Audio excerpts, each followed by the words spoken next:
Thank you all very much for attending. It's great to see such a wide array of people here. Very much appreciated. My name is Paddy Connolly. I'm the CEO of Inclusion Ireland. It's a decade since the National Disability Authority recommended that there should be a cost of disability payment to government. And we know from research, and we'll talk more about this today, that people with a disability face significant extra costs just to enjoy the same standard of living as their non-disabled peers.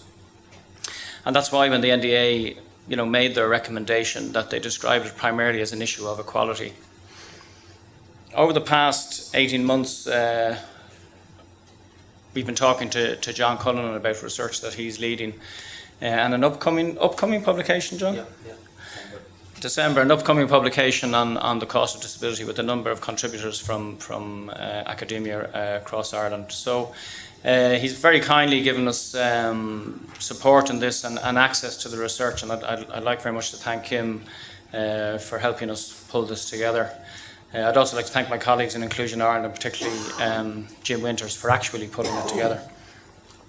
But you'll see from the coverage in the newspapers over the last week or so on issues in relation to speech and language therapy, and an increasing feature for families is having to pull from the household income to meet the needs of the additional cost needs of their children with disability.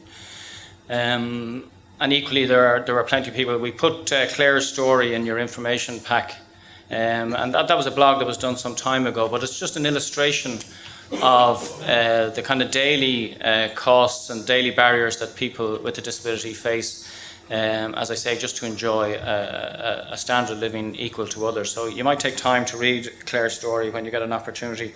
And I know, looking around the room here, that there are a number of people here who can recount that experience of having to struggle and draw on what income they have just to meet the additional costs. So there are many, many hidden costs that we're just not capturing. And for Inclusion Ireland, the issue there is one of the issues, that coherency across government and understanding the real costs of disability, the barriers people face in terms of accessing work, the barriers to actually staying in work because of the additional extra costs. On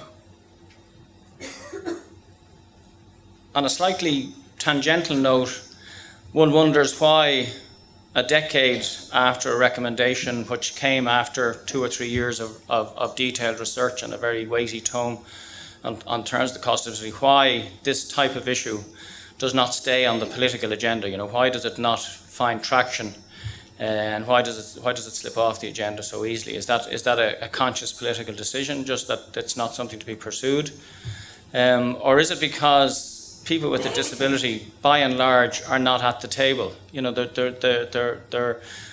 People with a disability are generally consulted with, even in our current system, on a very token basis. There's no genuine participation of people with disability in the political policy making and decision making system.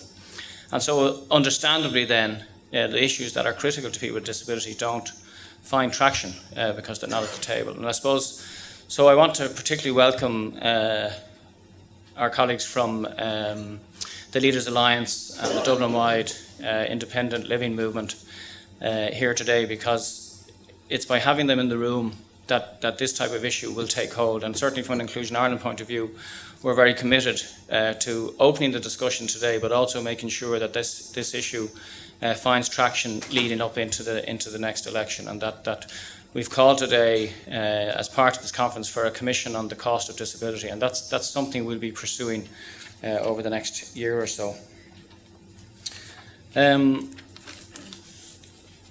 I'd like to thank Donal, Toolan, all the contributors today who've helped us put this together. Quite a lot of work has gone into it, and you'll hear from a lot of the speakers. I'd like to thank all the speakers for giving up their time so generously in putting this together. So I'm conscious that Mr. Simon Harris has to go at 10:30, I think, so I'm going to kick off quite quickly. Can I just say again to Mr. Harris to thank him for his time coming here today. And we were conscious that we have a Minister for Disabilities, we have a Minister for Equality. Simon Harris is the Junior Minister for Finance. And we were consciously trying to draw a minister from outside of the Ministry for Disability, because this is an issue that cuts across all government agencies. But it speaks to taxation reform, it speaks to finance, it speaks to the Department of Reform, what are they called? Department of Public Expenditure and Reform, I can never remember the name. So it speaks to a number of different government agencies, and so we were conscious of, I very much appreciate Simon Harris coming, because we want to open this discussion in a way that it doesn't get confined to a disability brief.